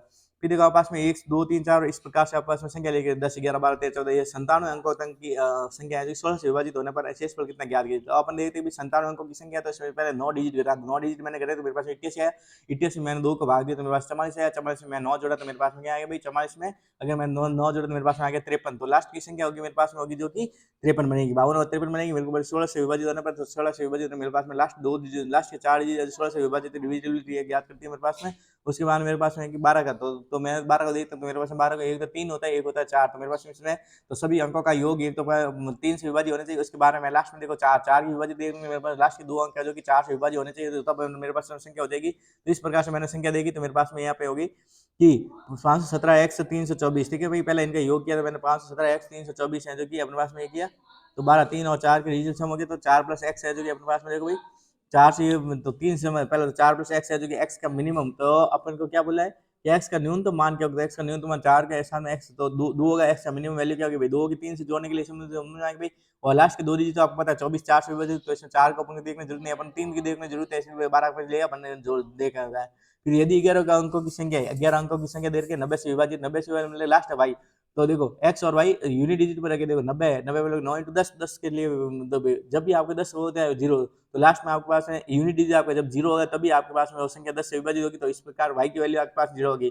अब मेरे को बोला है कि एक्स की वैल्यू क्या होगी, तो एक्स की वैल्यू मेरे पास 9 से ज्ञात करनी, मेरे पास में इन सभी डिजिट को मैंने जोड़ा तो मेरे पास में जो एक्स की डिजिट आ जाएगी, देखो 3 प्लस एक्स आ रहा है डिजिटल सम, तो 3 प्लस एक्स, एक्स की जगह मेरे पास में क्या होना चाहिए, एक्स एक सिंगल डिजिट होनी चाहिए, सिंगल डिजिट मेरे पास में 6 है जो कि 9 बनाएगी, ठीक है। तो इस प्रकार एक्स की वैल्यू मेरे पास 6 होगी और वाई की वैल्यू मेरे पास 0 की, इस प्रकार मैंने यहाँ पे रखा था 6 चौक 24 मेरे पास में यहाँ पे आंसर आ गया। फिर मैं देखो डिजिटल रूल और 7 11 13 इनका डिजिटल रूल दे देते हैं अपन, ठीक भाई। तो देखो 59 22 दे के तो मैं pair of 3 digit from R, जैसे राइट हैंड साइड से अपन पेयर बनाएंगे 3 संख्याओं का, फिर उन दोनों को अपन क्या करेंगे add alternative pairs, alternative pair को अपन जोड़ेंगे और टेक डिफरेंस लेंगे, जैसे कि ये डिफरेंस इज डिविजिबल बाय 7 11 13, तो then number will be divisible by 7 11 13 rest value, जैसे कि मेरे पास में यहाँ पे दे रखा है कि 5922, तो मैं क्या करूंगा अगर मेरे पास में 3 डिजिट पूरे नहीं हो रहे तो मैं आगे की साइड में डबल जीरो रख सकता हूँ, ठीक है, उससे कोई फर्क नहीं पड़ेगा। जैसे कि 922 हो गया और ये 5 922 में से मैंने 5 घटाए तो मेरे पास में क्या 917, अब 917 से मैंने देखा 7 से विभाजित है, या 7 से 917 विभाजित, तो ये संख्या भी 7 से विभाजित। अगर मेरे पास में ये संख्या देखी 11 से, तो 11 से 917 विभाजित नहीं है, तो इससे पूरी जो संख्या है बड़ी वाली संख्या आपके पास 11 से विभाजित नहीं होगी। 13 से देखा 13 से विभाजित नहीं था, तो पूरी बड़ी वाली संख्या 13 से विभाजित नहीं होगी। उसके बाद मैंने देखा भाई 6499 है तो मेरे पास में, तो मैंने देखा 499 अलग तो 6 अलग, 499 में 6 483 आता, तो ये 7 से विभाजित है, तो ये 7 से विभाजित। इसी प्रकार देखो मेरे पास 380 और 247 ये संख्या दे रखी है, मतलब कि आपके पास देख 3,80,247 दे रखा है, तो 3,80,247 को अपन को डिजिटल देख लेंगे, अपन क्या करेंगे 3 संख्या को जोड़े बनेंगे, 3 संख्या में से इसमें अपन क्या करेंगे तो दूसरा जोड़ा है उसमें से आपको या फिर दोनों संख्या में से अपन डिफरेंस किया, तो 133 आ गया, तो 133 अपन देखते हैं कि किससे आपके 7 से विभाजित होता है ओनली पार्ट, ठीक है, क्योंकि 19 7 कितने होते हैं 133 होता है, इस प्रकार से हमारा 7 से विभाजित होगी। तो इस प्रकार पास संख्या देखो आपके पास आ गया कि 6 8 9 1 6 4 7, इस प्रकार 7 संख्या है, तो अपने पास में क्या बनेगा इसमें 3 संख्या और डिजिट बनेंगे, 3 संख्याओं का जोड़े बनेंगे, तो अपने 3 जोड़े बनेंगे, तो अल्टरनेटिव को जोड़ेंगे आप, मतलब एक छोर को जोड़ देते हो, मतलब कि लास्ट से या फिर आपके दाईं ओर से बढ़ते हुए, बाईं ओर से नहीं दाईं ओर से बढ़ते हुए संख्या को जोड़ेंगे तो आपका 647 प्लस 6 जोड़ दिया आपने 653। अब जो 1 से बताया उसको आपने उन दोनों का डिफरेंस क्या करें तो 891 माइनस 653 कर दिया, उसमें 238 आ गई। उसमें क्या हो गया आपके पास में इन जो भी आपके डिफरेंस है तो उसमें से आप इन तीनों की आप डिविजिबल रूल देख लो, उसी से आपके पास पूरी मोटी संख्या जो ये पूरी है विभाजित होगी। उसी प्रकार एक और सुविधा 661 से आप कर लोगे, इसको भी कर लोगे, इसको भी कर लोगे आप, ठीक है भाई। 6090 इस प्रकार से आप इन संख्याओं को पढ़ लेकर अल्टरनेटिव को जोड़ना है, उसमें से अल्टरनेटिव को बाहर में अल्टरनेटिव को घटाना है, अल्टरनेटिव को जोड़कर अल्टरनेटिव को घटाना है, एक एक को छोड़ के आप दाईं ओर से बढ़ते हुए करोगे। अब मेरे पास में एक संख्या होती है कि कोई भी संख्या के 2 डिजिट मतलब 4 डिजिट देगा, 2 डिजिट ए बी जैसे कि देगा 24 24, जैसे कि देगा आपका 56 56, जैसे कि देगा 68 68, जैसे इस प्रकार से कोई संख्या दे रखी है ये डिविजन बाय हमेशा 101 से होगी। ये किन से डिविजन होगी 101, जैसे कि मैंने 73 इंटू 101 किया तो मेरे पास में यहाँ पे राशि डिविजन क्यों भी 73 के अंदर या फिर कहीं भी दो संख्या का ए बी अंदर मैं 101 से गुणा करूंगा तो मेरे पास में आएगा 73 इंटू 73 आएगा। जैसे कि मेरे पास ए बी सी आ गया तो ऐसे डिविजल बाय मेरे पास 1001 हुई तो 687 इंटू 1001 मेरे पास 687 और 687। इसी प्रकार देखो 7 11 13 1001 का पूरा मल्टीपल फैक्टर क्या बनता है 7 इंटू 11 इंटू 13 बनता है, तो मतलब कि वो संख्या आती है 7 इंटू 11 11 और 13 से विभाजित। इस प्रकार से अपन कह सकते हैं कोई भी 3 डिजिट जैसे कि आपके पास में हो गया 123 दो बार ऐसे लेके जा रही है तो वो संख्या हमेशा बार में अपने पास 1001 से डिवाइड होगी और 1021 का मल्टीपल फैक्टर बनता है 7 11 13 का बनता है। इस प्रकार वो संख्या 7 11 और 13 तीनों से विभाजित होगी। इसके बाद देर के पास में 12 373 और 119 अपन दाएं साइड जो स्टार्ट होते हैं 3 3 के पैर बनाएंगे, 3 3 के पैर को इसमें 2 अल्टरनेटिव पैर को जोड़ के एक अल्टरनेटिव पैर को घटाकर अपने पास जो संख्या बनेगी उससे देखेंगे 7 11 13 से अल्टरनेटिव जिससे विभाजित होगी वो बड़ी संख्या भी उसी संख्या से विभाजित होगी। इस प्रकार से देख करके अपने पास में उसका आंसर करेंगे। जिस प्रकार यहाँ से अपने पास में दे रखा है कि 57 35 और 73 तो इन पे अपन देखो 573 और 573 अपन इस संख्या को एनालिसिस करने पर अपन को पता चल रहा है कि 573 मतलब ये 573 की ये डिजिट है जो कि वापस रिपीटेटिव फॉर्म है। इसी प्रकार से मतलब एबीसी फॉर्म में आ रही तो अपन को बताया कि इसका क्या होगा मल्टीपल 1001 सॉरी 1001 में आपको बताया 7 11 13 तीनों की मल्टीपल डिजिट लगती है। या फिर अपन कभी भी कर लेंगे जब भी अपने पास में 3 3 की डिजिट है जो कि 3 बार 4 या फिर 4 बार ये इस प्रकार 3 3 की डिजिट एक बार रिपीटेटिव फॉर्म है 3 3 डिजिट जैसे 573 आ रहे हैं तो अपने पास में सॉरी 573 दो बार आ रहा है तो पास 1001 से होगी 1001 है 7 11 13 तीनों से विभाजित इसलिए अपन कहेंगे वो बड़ी वाली संख्या होगी जो आपकी तीनों से विभाजित होगी। लेकिन 1001 जैसे कि देर का आपके पास में 42 तो वो 42 की 101 से बना हुआ है तो 101 तो अपने पास में एक अभाज्य संख्या है सिर्फ, ठीक है। तो अपन कह सकते हैं 101 से वो विभाज्य होगी, ठीक है। जैसे कि अपने पास देर का 347 ये किससे विभाजित होगी तो 347 इंटू 1001 के रूप में लिख सकते हैं इसको, तो 1001 अपने पास में 7 11 13 तीनों से विभाजित होता है। इस प्रकार अपन कह सकते हैं इसको, ठीक है। फिर डिविजल बाय 7 11 13 देता 479 तो अपने पास में x बराबर क्या होगा भाई 4 7 9 और y बराबर क्या 7 और z बराबर 9 होगा, ठीक भाई। तो इस प्रकार अपन को बोला कि y प्लस z का बटा x क्या होगा तो अपन देखते हैं भाई x y z के रूप में ये संख्या है, ठीक भाई। तो इस प्रकार से अपने पास में ये आंसर हो जाएगा। फिर डिविजन रूल ऑफ 11 देते हैं, 11 का रूल करेंगे भाई अपने कोई भी संख्या होगी तो संख्या देखो अपन दाई और से इकाई दाई सैकड़ा हजार इस प्रकार से ज्ञात करेंगे तो आपके इकाई उसके बाद में सैकड़ा उसके बाद में 10,000 इस प्रकार संख्या होगी। तो दाई सैकड़ा और हजार मतलब ये इवन नंबर वाले प्लेस को उनको करेंगे। देखो अपन क्या करेंगे कि इवन नंबर वाले प्लेस वाले डिजिट को जोड़ेंगे और ऑड नंबर प्लेस वाले डिजिट जोड़ेंगे, उन दोनों का डिफरेंस ले लेंगे। अगर उनका डिफरेंस 0 और 11 से डिवाइड हो रही है तो 0 बन रहा होगा डिफरेंस या फिर 11 से डिवाइड हो रहा है तो वो number will be divisible by 11, ठीक है। जैसे कि अपने पास में दे रखा है 1 6 6 4 5 2 तो अपने पास क्या क्या 2 4 और 6 इस इनको जोड़ा पहला यूनिट डिजिट में तो पहले स्थान का तीसरे स्थान का पांचवें स्थान का इनको जोड़ा। फिर देखा अपने पास में दूसरे स्थान का चौथे स्थान का छठे स्थान का जोड़ा, इन दोनों का अपन लिया। जैसे कि इन दोनों का 12 बना इनका भी योग 12 बना तो 12 12 का डिफरेंस क्या हो गया अपना 0 हो गया। तो 0 होने पर अपना डिविजल बाई वो 11 होगा। इसी प्रकार अपने पास में यहाँ पे देखो कि देर का 49 45 938, ठीक है। तो 49 45 48 938 हो गया तो अपने पास में क्या हो गया भाई तो 8 9 17 17 और 4 अपने पास में 21 21 और 7 हो गया 28। लेकिन अपन जैसे कि 3 5 8 8 और 9 क्या 17 इन दोनों का योग अपन दोनों डिफरेंस देगा 11 से 11 से घट रहा है तो अपने पास में ये हो गया, ठीक है भाई। फिर अपन ने देखा है कि x का मान जो साधन संख्या दे रही है इसके लिए बहुतर क्या होगी। अब बहुतर के लिए अपन को बताया कि लास्ट के 3 डिजिट 8 से विभाजित 9 इंटू 8 से होनी चाहिए। तो 9 का तो डिजिट सम कर दो 8 का कहता है कि आपके पास लास्ट 3 डिजिट और लास्ट की तीसरा जो आपके पास में लास्ट से अपन देखा है तो तीसरे नंबर पर आपका x दे रखा है तो अपन क्या 8 से विभाजित होने चाहिए 52। तो 52 को 8 से विभाजित होने के लिए अपन पहले माइंड लिखेंगे। देखो सबसे पहले तो अपन डिजिट सम करेंगे तो डिविजन में 2 + x आता है, ठीक है। 2 + x आ गया तो मिले 7। अब जैसे मैंने 7 रखा 7 5 2 तो अपने पास में सीधा से विभाजित हो रहा है तो अपने पास में रख दिया भाई क्या आ गया पास 7 5 2। अब मेरे को ऑफिस में बोला कि बहुत अच्छे विभाज्य हैं, ठीक है। तो रिमाइंडर बराबर 0 आ गया, तो इस प्रकार मेरे पास आर बराबर मैं क्या रख दूँ 7। इसी पर एक्स का मान क्या होगा अगर मेरे ये बहुत से विभाज्य है, तो मैं देखता हूँ कि लास्ट के 3 मेरे पास इससे विभाज्य होनी चाहिए। मैंने डिजिटल सम देखा 6 + x आ रहा है, तो x की जगह मैं क्या रख दूँ 3। अगर मैंने x की जगह 3 रखा तो मेरे पास में आ गया ये पे डिजिटल सम बहुत से विभाज्य है। उसी पर नॉन की संख्या ये बहुत से विभाज्य है, इस पर x और y दो बार देगा, ठीक है। तो 300 अब देखिए 78 इस प्रकार देगा, तो मेरे पास में देखिए लास्ट में जो यूनिट डिजिट y है जो कि इस प्रकार ऐसी होनी चाहिए जो कि मेरे पास में 8 से विभाज्य होनी चाहिए। 8 से विभाज्य क्या होने के लिए मेरे पास में क्या होगा भाई, जैसे कि मैंने कहा 170 वाई बटा 8 है, ठीक है। तो वाई की वैल्यू मैं क्या रख सकता हूँ, देखो 0 रखता हूँ, ये 2 3 4 5 ऐसे रख सकता हूँ। तो लेकिन मैंने अगर 0 रखा तो मेरे पास में भी 8 से विभाज्य नहीं है, 2 रखा तो भी नहीं हुआ, 3 रखा तो भी नहीं हुआ, 4 रखा तो मेरे पास में ये 4 से विभाज्य हो गई, ठीक है। अब 4 ही बार में अगली कौन सी है, 12 रख नहीं सकता क्योंकि यूनिट डिजिट चाहिए, तो मेरे पास में यहाँ पे क्या हो गया 4, तो वाई बराबर 4 मैंने रखा, तो ठीक है।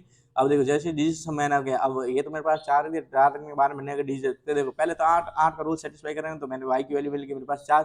अब y की वैल्यू 4 मिलती है, मैंने डिजिट सम किया तो डिजिट सम मेरे पास में 3 + x आ गया, इसका टोटल डिजिट। अब मेरे पास में ये डिजिट सम है जो 9 से विभाजित, तो x बराबर मैंने क्या रखा 6 रखा, ठीक है। अब इन x और y के देखो वैल्यू आ गई मेरे पास में, वैल्यू कर मेरे पास में क्या आ गया इसका √64 बन गया, √64 क्या √ क्या हो गया बराबर 8 हो गया भाई।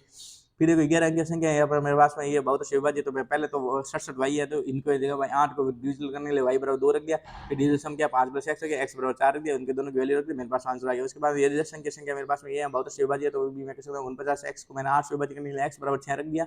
x बराबर 6 रखने डिजिटल सम हो गया मेरे पास में 5 + y। अब y की जगह मैंने रखा, मेरे पास में डिजिट सम 9 बनना चाहिए, तो मेरे पास में 4 हो गया, ठीक भाई 4 हुआ, तो 5 + y बराबर 4। या तो अपने पास में होना चाहिए 9 या फिर 5, 18 बनाने के लिए या तो 13 होना चाहिए। 13 होने के लिए अपने पास में एक सिंगल डिजिट से आपका 13 नहीं बन सकता, इसलिए अपन y बराबर सीधा ऐसा ही 4 ले लेंगे, एक सिंगल डिजिट लेंगे, 5x - 5 4y। इस प्रकार 30 - 16 क्या हो गया अपने पास में 14। उसके बाद निर्दिष्ट अंकों की संख्या है आपके पास में 49, भाई ये बहुत से विभाज्य, तो मेरे पास में लास्ट 7x2 है, 8 से विभाज्य होनी चाहिए, यहाँ 7x2। अब मेरे को क्या बोले y के संभावित सबसे बड़े मान के लिए, अगर y का मान मेरे को अगर बड़ा रखना है तो x का मान मेरे को छोटा करना पड़ेगा, तभी तो y का मान उसका सेम डिजिट में बड़ा होगा। तो इसलिए x के बाद मैं क्या क्या रख सकता हूँ, देखो भाई x का मान अगर मैंने 1 रखा तो भी 8 से विभाजित है, 5 रखा तो भी मैंने। अब देखो जो आपका 8 विभाजित होता है ना, जो कि बीच वाली संख्या पे आ जाए, अगर यूनिट डिजिट पे आ जाए वो तो आपका 8 हो गया, लेकिन बीच वाली संख्या होती है इसमें वो 4 का डिफरेंस पर आप लोगे। जैसे कि देखो यहाँ पर बीच में ना 7x2 ना कि यूनिट डिजिट पर, यूनिट डिजिट का तो 8 8 पर लेते, लेकिन जब कि आप एक बीच वाली डिजिट पर पूछ लिया तो आपका क्या x मिनिमम के लिए 1 5 और 9 हो गया, डिजिट सम हो गया 5x + y, ठीक है। x आपका मिनिमम जोन से, तो तब y आपका मैक्सिमम होगा, तो x बराबर मिनिमम मैंने 1 रखा, तो 1 रखा तो मेरे पास में डिजिट बन गया 6 + y। अब y का वैल्यू मैं क्या रखूँ, जो मैं 9 से विभाजित हो जाए, तो y बराबर मैं 3 रख दूँ, तो मेरे पास में 9 से विभाजित हो जाएगा, ठीक है। तो इस प्रकार मेरे पास y बराबर आ गया यहाँ पे 3। अगर मैं यहाँ पर, तो अब मेरे को पूछा है कि 3x + y का वैल्यू क्या है, मेरे को बताया कि मैंने x की वैल्यू तो 1 रख दी, तो y की वैल्यू मेरे पास में इस प्रकार क्या आ गई 3 आ गई। अब मैंने यहाँ पे इसको सॉल्व करना चाहा, तो ये हो गया x की वैल्यू अगर 1 रखी तो y की वैल्यू आई 3, ठीक है। और यदि मैं x की वैल्यू y की संभावित बड़े मान के x की वैल्यू अगर मैं 5 रखता हूँ तो y की वैल्यू मेरे पास 8 आती है। तो इसमें दो फैक्टर बनते हैं अपने पास में कि 1 भी रख सकता हूँ और 5 भी रख सकता हूँ। तो मेरे को y की मैक्सिमम वैल्यू नहीं है, जब मैं 1 रख रहा हूँ तो y की वैल्यू मेरे पास 3 आ रही है, लेकिन मैंने एक और केस लिया x बराबर 5 लिया, तो मेरे पास में 18 भी 9 का मल्टीपल बनता है, तो 10 + 5 मेरे पास में 18 बन गया, ठीक है। तो मेरे पास डिजिटल सम इसमें ऐसा नहीं है कि भाई आप उस तरह से कर रहे हो, तो 9 के डिजिट में 9 को घटा दो 18 बन गया, तो 8 1 को घटा दो, ऐसा नहीं। आपको अंकों का डिजिटल सम लेना है, उसके बाद में आपको करना है भाई, ठीक है। अंकों का डिजिटल सम लास्ट में लेके उसमें करना है, तो अंकों का डिजिटल सम यहाँ पे क्या आ रहा है आपका 1 आ रहा है, तो 1 के साथ में 8 भी जोड़ सकता हूँ, 10 कह दो या फिर 1 कह दो, वही हो गया, ठीक है। तो 15 + 8 इस प्रकार क्या आ गया आपके पास में, ये थोड़ा सा चेंजिंग केस है, इसमें देख लेना। फिर आपके पास में 7 अंकों की संख्या है जो कि आपके पास में 11 से विभाज्य, तो 11 से विभाज्य का रूल देख रहे हैं कि क्या होता है क्या भाई, प्रत्येक अंक का अपन लीडिंग भाई, तो 8 3 11 3 14 14 और 4 18 18 यहाँ पे ले लिया। फिर बाकी वाले ये विषम देखो x + 9 + 6 9 6 15 + x, इन दोनों का डिफरेंस निकालो, मेरे पास x बराबर क्या है 3, तो डिफरेंस शुड भी 0 और 11, डिफरेंस क्या होना चाहिए आपके पास में 0 और 11 होना चाहिए, ठीक भाई। डिफरेंस क्या होना चाहिए आपके पास में 0 और 11 होना चाहिए, ठीक भाई। तो मैंने यहाँ पे इसकी 15 - x इसकी तुलना की, तो मेरे पास में क्या गया 3 - x, 3 - x बराबर x बराबर क्या आ गया 3 आ गया, या फिर 11 से कर लो तो 11 होना चाहिए, तो आपके पास में क्या होना चाहिए 3 - x बराबर 11, ठीक है। 3 - 11 x बराबर 11, तो या फिर 11 x बराबर क्या होना चाहिए 8 होना चाहिए। दो चीज़ होगा उसी अपन क्या बचा यहाँ पे x बराबर x किस मान लिया 7 होगा, ऐसे क्या होगा, ठीक भाई। फिर इसी तरह से मेरे पास में देर का 94 स्टार 23 57, इसमें से स्टार को किस अंक से बराबर, तो वापस से वही करना है अपन को, क्या करना है 9 प्लस स्टार प्लस इन संख्याओं को जोड़ दो, तो 19 प्लस स्टार हो गया आपके पास में, और इसमें से आपको 4 + 2 + 5, ठीक भाई। इनको संख्या जोड़ा 11। अब इन दोनों का आपके पास में जो अंतर आना चाहिए वो क्या आना चाहिए आपके पास में या तो 11 हो, यहाँ पे 0 हो, ठीक भाई। तो मैंने देखा कि यहाँ पे 19 प्लस स्टार की वैल्यू मैं अगर यहाँ पे 22 कर दूँ तो मेरे पास स्टार की वैल्यू क्या आ जाएगी भाई 3, ठीक है। या तो 0 होना चाहिए, यहाँ पे 11 होना चाहिए। 0 तो यहाँ पे हो ही नहीं सकता क्योंकि 19 में कोई मैं संख्या ऐसे कर सकता, तो मेरे पास 0 नहीं हो सकता। अब मैं क्या बनाना चाहूंगा, यहाँ पे 11 बनाना चाहूंगा, ठीक है भाई। तो इस प्रकार मेरी ये संख्या 11 हो जाएगी। फिर अपने पास में है कि 73 8 ए 6 ए 11 से विभाज्य है। तो मैं अपने ऐसे करूंगा भाई 7 प्लस 8 प्लस 6 तो ये कर दिया, फिर 3 प्लस ए कर दिया, ठीक है भाई। तो ये मेरे पास में क्या होगा 21 माइनस 3 प्लस 2 ए हो गया, तो 0 और 11 इसका भैया अपने डिफरेंस बना चाहिए, तो 3 प्लस 2 ए ये उसकी वैल्यू क्या होगी 21 अपने, या 3 प्लस 2 ए की वैल्यू अपने पास में क्या 21 हो जाएगा, अपने पास में क्या 0 बन जाएगा, ठीक है। तो अपने पास में इस पर 3 प्लस 2 ए की वैल्यू अपन किया, तो 21 माइनस 3 18 2 बटा गया, तो ए की वैल्यू अपने पास यहाँ पे क्या आ गई 9 आ गई। फिर यदि 6 अंक वाली संख्या ये x 2 3 ये आपके पास दे रखे हैं x 35 624 और 12 57 y 4 ये कर्म से 11 और बहुत से दोनों विभाज्य, तो 5x माइनस 2y का अपन को सबसे पहले बताया कि अगर आपको 11 से करना है तो अपन क्या करेंगे भाई, इनका भाई देखो 4 6 और 3, 4 और 6 10 10 3 13 13, तो ये हो गए। फिर देखो 2 5 और x 2 5 x मतलब 7 प्लस x है जो कि यहाँ पर 7 प्लस x माइनस 13 है जो कि आपस तो 0 होना चाहिए या फिर 11 होना चाहिए। तो अपन देखा कि भाई अपने पास में क्या होता है कि जो 4 6 10 13 होता है ना, जो यूनिटी से लेकर उसको माइनस में रखते हैं अपने पास में, ठीक है। तो x बराबर क्या हो गया अपने पास में 6, ठीक है। तो इवन माइनस ऑड करते हैं ना अपने पास में, तो x बराबर यहाँ पर 6 आना चाहिए, ठीक है।